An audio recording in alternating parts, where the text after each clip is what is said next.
kembali bertemu dalam GPDI Film Mati Mas Menyapa dimanapun Anda berada.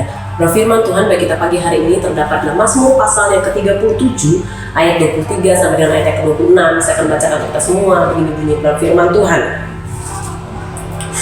Tuhan letakkan langkah-langkah orang yang hidupnya berkenan kepadanya.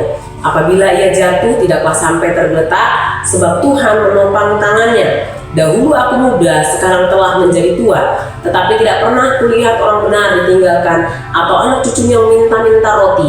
Tiap hari ia menaruh belas kasihan dan memberi pinjaman, dan anak cucunya menjadi berkat. Puji Tuhan. Saudara Tuhan, Mazmur ini adalah kesaksian daripada seorang Daud, bagaimana penyertaan Allah berlaku bagi orang yang berkenan kepada Allah.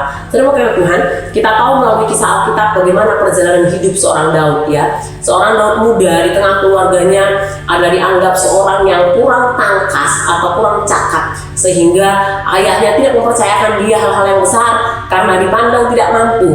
Dan kemudian ketika Daud bertumbuh menjadi seorang Daud yang pemuda, ya, kemudian di tengah-tengah peperangan antara Filistin melawan Israel, Daud mampu mengalahkan Goliat, dan Saul yang menjadi raja pada waktu itu terkagum akan keberhasilan Daud sehingga dia membawa Daud masuk ke istana. Namun saudara, di istana pun hal-hal sulit Daud temui, ya.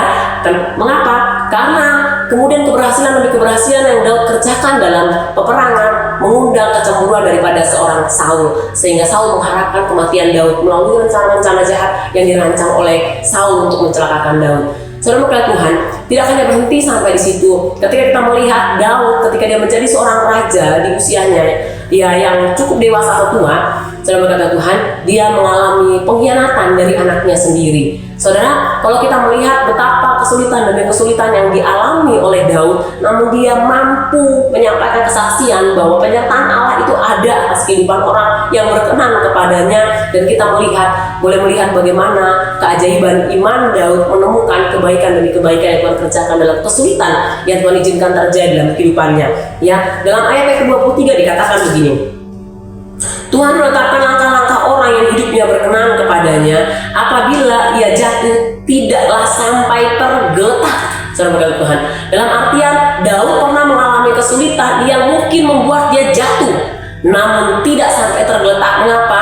Karena pertolongan Tuhan yang tepat pada waktunya dinyatakan atas kehidupan Daud. Kemudian di ayatnya yang ke-25 bagian B dikatakan, tetapi tidak pernah kulihat orang benar ditinggalkan. Saudara Tuhan, artinya ketika Daud mengalami kesulitan sekalipun dalam kehidupannya, dia boleh melihat selalu ada kemuliaan Allah yang dinyatakan melalui kesulitan-kesulitan yang Tuhan izinkan terjadi atas kehidupan Daud. Ya, dia katakan tidak pernah kulihat orang benar ditinggalkan. Saudara Tuhan, melalui ungkapan atau kesaksian daripada Daud ini, kita sebagai orang percaya, kita boleh melihat bahwa tetaplah hidup berkenan kepada Allah. Ya, apapun yang Tuhan izinkan terjadi, pengalaman yang Daud alami, ya, dia diremehkan di tengah keluarga, dia dicurangi oleh Saul, bahkan dia dikhianati oleh anaknya sendiri. Namun dia katakan perkenanan Allah tetap dicari oleh Daud. Mengapa? Karena perkenanan Allah ini yang mengerjakan pertolongan demi pertolongan. Perkenanan Allah ini mengerjakan kemuliaan demi kemuliaan yang Tuhan nyatakan melalui setiap kesulitan-kesulitan yang terjadi atas kehidupan Daud. Saudara, pada hari ini saya ingin mengingatkan kembali bagi setiap kita, orang-orang percaya, tetaplah cari perkenanan Allah, tetaplah pertahankan kekudusan hubungan kita dengan Tuhan, tetaplah tinggal dalam hadirat Tuhan. Hal sulit apapun yang mungkin Tuhan izinkan terjadi dalam kehidupan kita, mungkin kita direndahkan, mungkin kita dicurangi atau dijahati, atau mungkin kita mengalami pengkhianatan sekalipun, tetap tinggal dalam hadirat Allah, tetap cari perkenanan Allah. Jangan pernah biarkan kekudusan hubungan kita dengan Allah tercemari oleh hal-hal yang mungkin tidak sesuai dengan apa yang kita inginkan. Tapi ketika kita tetap hidup berkenan kepada Allah, ketika kita tetap hidup mencari perkenanannya Allah, ketika kita tetap tinggal dalam hadirat Allah, kita boleh menyaksikan apa yang Daud saksikan, bahwa orang benar sekalipun jatuh tidak akan pernah sampai tergeletak, dan orang benar tidak akan pernah ditinggalkan. Kenapa? Karena kemuliaan Allah, perkenanan Allah yang akan mengerjakan hal-hal luar biasa bagi setiap kita yang percaya kepada Tuhan. Saya akan tutup dengan satu ayat yang juga merupakan ungkapan dari seorang Daud dalam Mazmur pasal 27 ayat 4. Saya akan bacakan untuk semua. Begini bunyi firman Tuhan.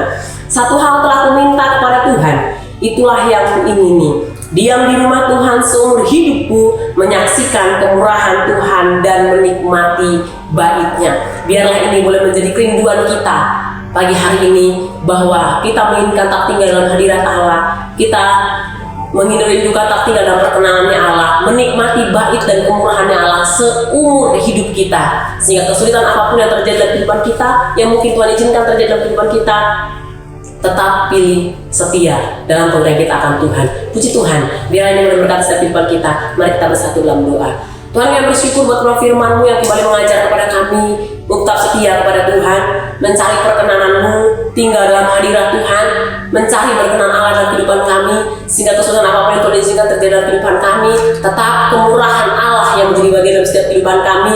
Sehingga Bapa yang baik hati pas hari kami tetap bersyukur kepada Tuhan, bahwasanya segala sesuatu yang Tuhan izinkan terjadi, ada rancangan Tuhan yang luar biasa dalam setiap kehidupan kami. Kami bersyukur buat hari yang indah yang Tuhan berikan bagi kami pagi hari ini. Kami bersyukur buat setiap berkat-berkat yang Tuhan sudah sediakan bagi kami sepanjang hari ini. Pagi hari Tuhan, kami akan melangkah bersama-sama dengan Engkau dengan ucapan syukur dalam satu nama yang ajaib, di dalam nama Tuhan Yesus Kristus. Haleluya. Amin. Puji Tuhan, selamat pagi. Tuhan Yesus berkati.